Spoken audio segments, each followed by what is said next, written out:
is about DNA as genetic material.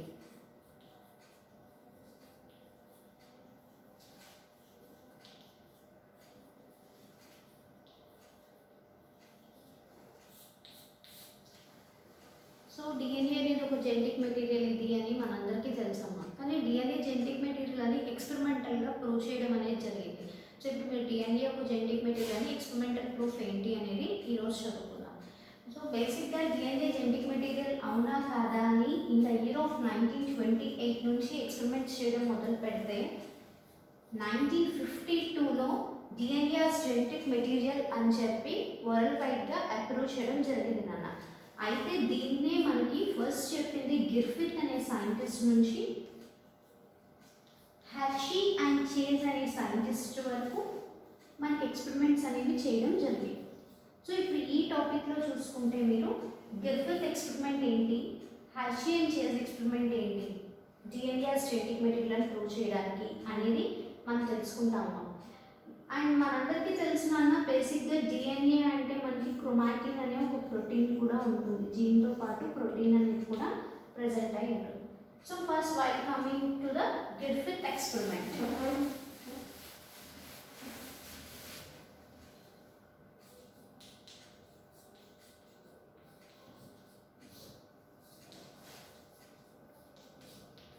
So Griffith అనే scientist 1928లో first DNA అనేది ఒక genetic material అవునా కాదా అని ఎక్స్పెరిమెంట్ చేయడం జరిగింది.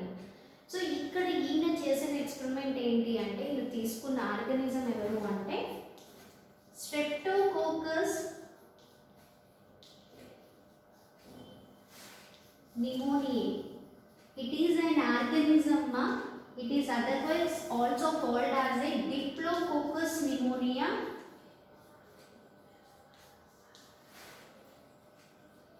ఇది మన హ్యూమన్స్లో నిమోనియా అనే ఒక డిసీజ్ని కాజ్ చేస్తుందమ్మా. It causes pneumonia in mammals. So ఈయన ఈ స్ట్రెప్టోకోకస్ నిమోనియా లేదా డిప్లోకోకస్ నిమోనియా అనే దాని పేరమ్మా నిమోనియాని కాజ్ చేసి ఈ ఆర్గానిజంని తీసుకున్నారు. తీసుకుని ఈయన కల్చర్ చేయడం స్టార్ట్ చేసినప్పుడు ఈ identify 2 types of colonies. The first colony is the rough colony, nothing but R. And second colony is the smooth colony, represented as S. Okay. So ఇప్పుడు ఇలా 2 కాలనీస్ ఫామ్ అయ్యాయమ్మా. ఇప్పుడు ఈ 2 కాలనీస్ ఫామ్ అయిన దాంట్లో నుంచి మనకి మైస్లోకి పంపించడం వల్ల వాటికి నిమోనియా వచ్చిందా లేదా, DNA ఎలా ట్రాన్స్ఫర్ అయింది అనేది మనకి ఈయన ప్రూవ్ చేశారు. సో ఫస్ట్ మనం చూసినట్లయితే అమ్మా ఈయన తీసుకున్నవి ఫస్ట్ ఈయన assume it is a colony. It is nothing but strain-free soft colony which is in virulent form. Virulent form అంటే this is a Clostridia form. ఈయన పెట్రిక్ ప్లేట్లో నుంచి ఈ కాలనీని తీసుకుని మైస్లోకి ఇంజెక్ట్ చేశారన్నమాట. చేసినప్పుడు మైస్ అనేవి చనిపోయాయి. ఎందుకు చనిపోయాయి అంటే due to pneumonia.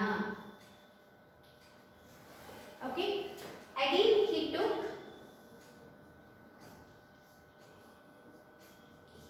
killed soft colony. ఇదే కాలనీని he kill చేసి తీసుకున్నారు. Again he injected into another mice. Here he doesn't appear any mice will be died. ఈయన ఇక్కడ మైస్ అనేది చనిపోవడాన్ని అబ్జర్వ్ చేయలేదమ్మా. సో మైస్ అనేది ఎలైవ్ అంటే వీటికి నిమోనియా అనేది రాలేదు అని మనం చెప్తున్నాం. Okay, next one he pick up another colony, that is rough colony which is avirulent form.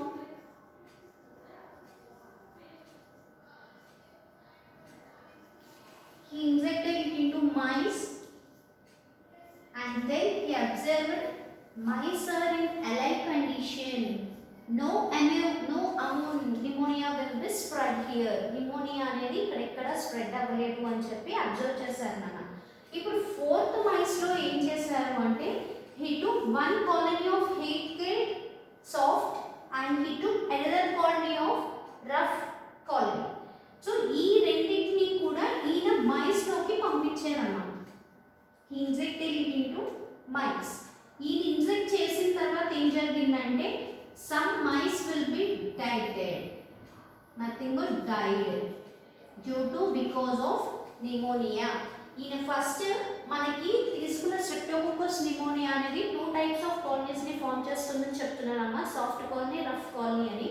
So ఈయన సాఫ్ట్ కాలనీని తీసుకుని మైస్ లోకి ఇంజెక్ట్ చేసినప్పుడు మైస్ అనేవి చనిపోయాయి. ఎందుకు చనిపోయిన అబ్జర్వ్ చేస్తే వాటిలో నిమోనియా ఉన్నట్లు ఐడెంటిఫై చేశారు నాన్న. అదేవిధంగా ఈయన ఇదే సాఫ్ట్ కాలనీని హీట్ కిల్ చేసి again he send in to mice మా. అక్కడ ఏంటంటే మైస్ అనేవి ఏమీ చనిపోలేదు కాబట్టి నిమోనియా అనేది ఏమి వాటికి అటాక్ అవ్వలేదు అని చెప్పారు. అండ్ థర్డ్ వన్ ఏం చేశారంటే ఈయన మామూలుగా మనకి రఫ్ కాలనీ ఎలా అయితే సాఫ్ట్ కాలనీ ఉందో అలా ఇది రఫ్ కాలనీని తీసుకుని మైస్లోకి ఇంజెక్ట్ చేస్తే ఇక్కడ కూడా మైస్ అన్నీ కూడా బతికే ఉన్నాయి నాన్న, they are in alive condition, ఇక్కడ కూడా నిమోనియా అనేది కాజ్ అవ్వలేదు అని. సో ఫైనలీ ఈయన ఏం చేశారంటే ఒక మైస్లోకి ఈ హీట్ కిల్డ్ సాఫ్ట్ కాలనీని ఈ రఫ్ కాలనీని రెండింటినీ కూడా కలిపి ఇంజెక్ట్ చేసినప్పుడు మైస్ అనేది చనిపోయాయన్న. ఎందుకు ఈ మైస్ చనిపోయాయని ఐడెంటిఫై చేసింది ఏంటి అంటే వాటికి నిమోనియా వచ్చింది అని. అయితే ఇక్కడ హీట్ కిల్ చేసినప్పుడు నిమోనియా రాలేదు, ఇక్కడ రఫ్ కాలనీ పంపించినప్పుడు నిమోనియా రాలేదు. మరి ఈ రెండు కాంబినేషన్ పంపించినప్పుడు ఎందుకు మైస్ చనిపోయాయి అంటే it basing on the transformation principle. ఎందుకు చనిపోయింది అంటే ట్రాన్స్ఫర్మేషన్ అనేది జరిగిందమ్మా. ఆ ప్రిన్సిపల్నే మనం ట్రాన్స్ఫర్మేషన్ ప్రిన్సిపల్ అంటాం. ఏంటి ట్రాన్స్ఫర్మేషన్, అసలు ట్రాన్స్ఫర్మేషన్ జరగడం ఏంటి అంటే ఈ హీట్ కిల్ అయిన సాఫ్ట్ కాలనీలో ఏదైతే వైలెంట్ ఫామ్ ఉందో అది ఈ రఫ్ కాలనీ అనే దానికి ట్రాన్స్ఫర్ అవుతుందమ్మా. సో ఈ రఫ్ కాలనీ అనే వాటి వల్ల ఇక్కడ మైస్ అనేవి చనిపోవడం జరిగింది. సో ఈ ట్రాన్స్ఫర్స్ ఈ violent nature heat kill that to the rough colony, that's why the mice will be died. ఇలా చెప్పేదాన్ని ఇలా జరిగేదాన్ని ట్రాన్స్ఫర్మేషన్ అని, ఈ ప్రిన్సిపల్ అంటే ట్రాన్స్ఫర్మేషన్ ప్రిన్సిపల్ అని అంటామమ్మా. సో అయితే ఇక్కడ చనిపోయింది అని మనం చెప్పాం, కానీ దేని వల్ల చనిపోయింది అంటే ఏది క్యారీ చేసింది దీని నుంచి దీనికి వైరల్ ఫామ్ని అనే దాని మీద ఏం చేశారంటే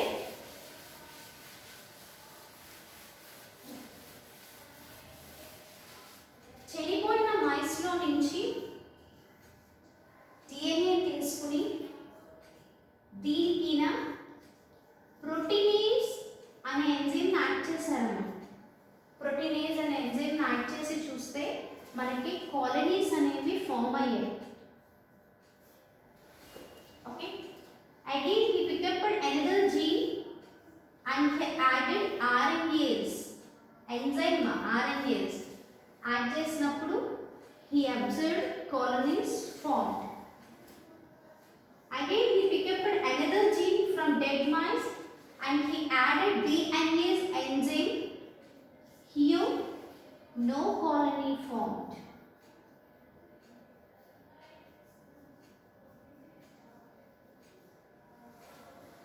ఈయన చనిపోయిన మైస్లో నుంచి ఒక జీని తీసుకుని ప్రోటీనేజ్ ఎంజైమ్ యాడ్ చేస్తే కాలనీ వచ్చింది నాన్న. అలాగే చనిపోయిన మైస్ నుంచి ఇంకో జీన్ తీసుకుని ఆర్ఎన్ఏస్ యాడ్ చేసిన కాలనీ వచ్చింది. కానీ చనిపోయిన మైస్ నుంచి డిఎన్ఏస్ని యాడ్ చేసినప్పుడు ఎంజైమ్ని మీకు కాలనీస్ రాలేదు. అంటే ఇక్కడ ట్రాన్స్ఫర్మింగ్ ప్రిన్సిపల్లో ఇన్వాల్వ్ అయింది ఎవరమ్మా, డిఎన్ఏ అని చెప్తాం. ఎందుకంటే ప్రోటీనేజ్ యాడ్ చేసి ఉంటే కనుక ప్రోటీన్స్ అనేవి ఇక్కడ డైజెస్ట్ అయిపోయి నీకు కాలనీస్ రాకూడదు, బట్ కానీ నీకు కాలనీస్ వచ్చాయి. అలాగే ఇన్ కేసు ఈ జీన్లో ఆర్ఎన్ఏ ఉంటే కనుక ఆర్ఎన్ఏస్ అనేది యాడ్ చేసినప్పుడు అది డైజెస్ట్ అయిపోయి నీకు కాలనీస్ రాకూడదు అమ్మా, కానీ ఇక్కడ వచ్చాయి. కానీ డిఎన్ఏస్ తీసుకున్నప్పుడు మాత్రం నీకు జీన్లో డిఎన్ఏ ఉండడం వల్ల ఇక్కడ కాలనీ రాలేదు కాబట్టి ఇక్కడ ట్రాన్స్ఫార్మ్ జరిగింది డిఎన్ఏ అని గిర్ఫిత్ చెప్పారు కదా. ఇది 1928లో ఎక్స్పెరిమెంట్ ఈ విధంగా చెప్పారు. అగైన్ ఇన్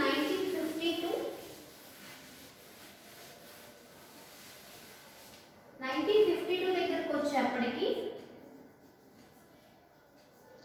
హెర్షీ అండ్ చేస్ సైంటిస్ట్ అమ్మ వీళ్ళు ఈయనది 1952లో వరల్డ్ వైడ్గా ఈయన చెప్పిన ఒక ప్రిన్సిపల్ అనేది అందరికీ అప్రూవ్ చేశారమ్మా. డిఎన్ఏ ఒక జెనెటిక్ మెటీరియల్ అని చెప్పి ఈయన చెప్పిన విధానాన్ని అందరూ ఓకే చేశారు. సో ఈయన ఇలా చెప్పడానికి ఈయన ఇక్కడ తీసుకున్న సెల్స్ ఏంటి అంటే ఒకటి ఈయన తీసుకున్నది ఈకోలై సెల్స్ తీసుకున్నారమ్మా. he used E coli cells and second one T2 bacteriophage ని తీసుకున్నాను.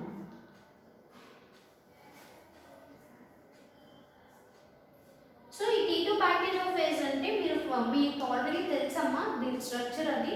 సో ఒకసారి బ్రీఫ్గా చూద్దాము. T2 బ్యాక్టీరియోఫేజ్ యొక్క హెడ్ చూస్తే హెక్సాగోనల్గా ఉంటుందమ్మా. It is a hexagonal head.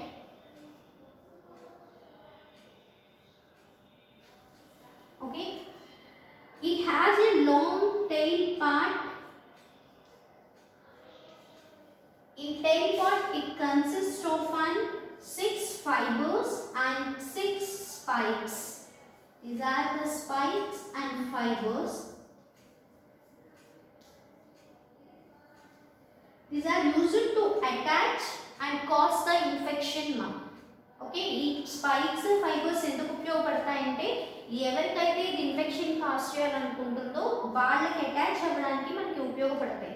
అయితే ఇది హెడ్ ఏదైతే ఉందో ఇది హెక్సాగోనల్ హెడ్ అంటున్నామమ్మా. ఇది మనకి ప్రోటీన్ పార్ట్ తోటి మేడై ఉంటుందమ్మా. ఓకే, టైల్ పార్ట్ అనేది లాంగ్ స్టాక్ లైక్ స్ట్రక్చర్ లో ఉంటుందమ్మా. ఇది కూడా మనకి ప్రోటీన్ తోనే మేడై ఉంటుంది. స్పైక్స్ ఫైబర్స్ అనేవి కూడా మనకి 6 ఉంటాయి నాన్న. ఇంకా లోపల దీంట్లో ఉండేది డిఎన్ఏ అమ్మా. ఓకే, డిఎన్ఏ అనేది హెడ్ లోపల ప్రెసెంట్ అయి ఉంటుంది. ఇది బేసికల్ గా మనకు తెలిసిన బ్యాక్టీరియోఫేజ్ స్ట్రక్చర్. సో ఇది ఇప్పుడు ఏ సెల్ ని ఇన్ఫెక్ట్ చేయాలంటున్నాడంటే ఈకోలై సెల్స్ ని ఇన్ఫెక్ట్ చేయాలనుకున్నారు. సో ఈకోలై సెల్స్ ఇన్ఫెక్ట్ చేసేటప్పుడు ఈయన ఆ ఈకోలై సెల్స్ లో మనకి ఇక్కడ ప్రోటీన్ పార్ట్ ఉండి లోపల డిఎన్ఏ పార్ట్ ఉంది నాన్న. సో బేసిక్లీ ఏం చేశారంటే డిఎన్ఏలో మనకి ఫాస్ఫరస్ ఉంటుంది కానీ సల్ఫర్ ఉండదు. ప్రోటీన్లో సల్ఫర్ ఉంది కానీ ఫాస్ఫరస్ లేదు. కాబట్టి ఏం చేశారంటే డిఎన్ఏని P32తో లేబుల్ చేసి ప్రోటీన్ పార్ట్ ఏదైతే హెడ్ టైల్ ఉన్నాయో వాటిని సల్ఫర్ S35తో లేబుల్ చేశారు కదా. డిఎన్ఏని P32తో లేబుల్ చేశారు రేడియోయాక్టివ్ ఐసోటోప్ కింద. ప్రోటీన్ వచ్చేప్పటికి సల్ఫర్ కాంపోనెంట్ S35తో మనకి ఐసోటోప్ కింద లేబుల్ చేశారు కదా. ఇప్పుడు ఇలా లేబుల్ చేసిన ఒక బ్యాక్టీరియోఫేజ్ ని ఈకోలై సెల్స్ మీదకి పంపించారు కదా. అంటే ఈయన దీనికోసం 2 ఎక్స్పెరిమెంట్స్ చేశారు నాన్న. అందులో ఇప్పుడు మనం చదివేది ఫస్ట్ ఎక్స్పెరిమెంట్. ఇది ఫస్ట్ ఎక్స్పెరిమెంట్ లో ఏం చేశారు అంటే ఈకోలై సెల్స్ లోకి ఏదైతే డిఎన్ఏ P32తో లేబుల్ అయిందో దాన్ని పంపించారు నాన్న. ఇప్పుడు ఏమైందంటే ఇది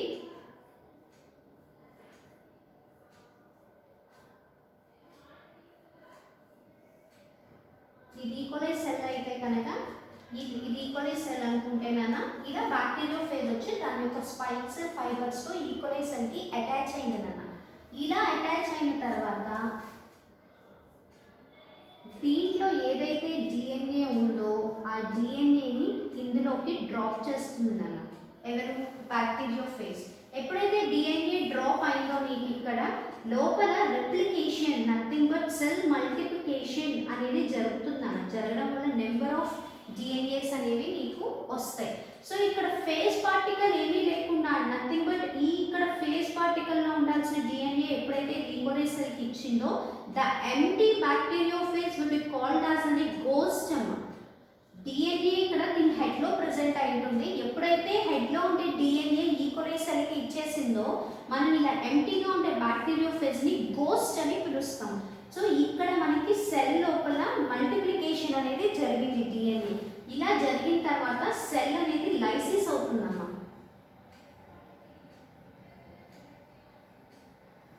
సెల్ లైసిస్ అయింది. సో మల్టిప్లికేషన్ జరిగిన తర్వాత ఇప్పుడు ఏం చేశారంటే ఈ సెల్స్ ని తీసుకుని అబ్జర్వ్ చేస్తే మైక్రోస్కోప్ లో మీకు ఏం కనిపించిందంటే వీటిల్లో అన్నిట్లో కూడా P32నే ఉందమ్మా. అంటే మీకు క్యారీ అయింది ఇక్కడ డ్రాప్ అయ్యి మల్టిప్లికేషన్ అయిందంతా కూడా డిఎన్ఏ అని చెప్పారు మన. అంతే తప్ప బ్యాక్టీరియోఫేజ్ యొక్క ప్రోటీన్ పార్ట్ ఏది కూడా మీకు లోపల ఈకోలై సెల్స్ ని ఇన్ఫెక్ట్ చేయలేదు అని. సో ఈ ఇన్ఫెక్షన్ అనేది వీళ్ళు బ్యాక్టీరియోఫేజ్ ఈకోలైకి అటాచ్ చేసిన 10 minutes లోనే అబ్జర్వ్ చేయడం అనేది జరిగిందమ్మా. ఎంటీ బ్యాక్టీరియోఫేజ్ ఉంటే దాన్ని గోస్ట్ అని పిలుస్తాం. ఇస్ ఇట్ క్లియర్ మా? ఇది ఫస్ట్ ఎక్స్పెరిమెంట్. సెకండ్ ఎక్స్పెరిమెంట్ ఏం చేశారంటే ఈయన ఇంకో బ్యాక్టీరియోఫేజ్ తీసుకుని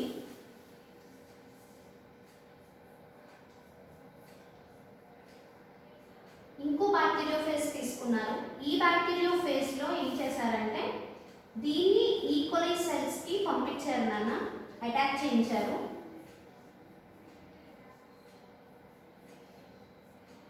అటాక్ చేసినప్పుడు ఇక్కడ మనకి ఇది S35తో లేబుల్ అయింది నాన్న ప్రోటీన్.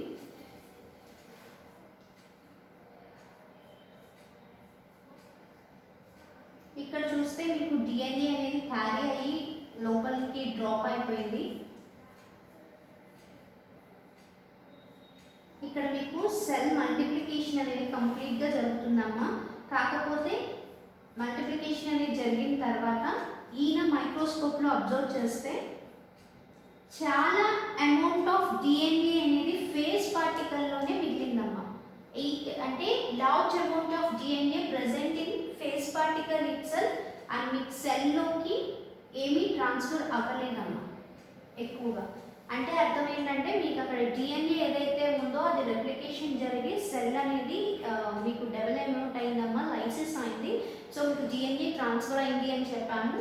కానీ ఇక్కడ ఏం చెప్తున్నామంటే లోపల డిఎన్ఏ అనేది మనకి ట్రాన్స్ఫర్ అవుతుంది అయితే, అంతే తప్ప సల్ఫర్ అనేది మనకి ట్రాన్స్ఫర్ అవ్వదు.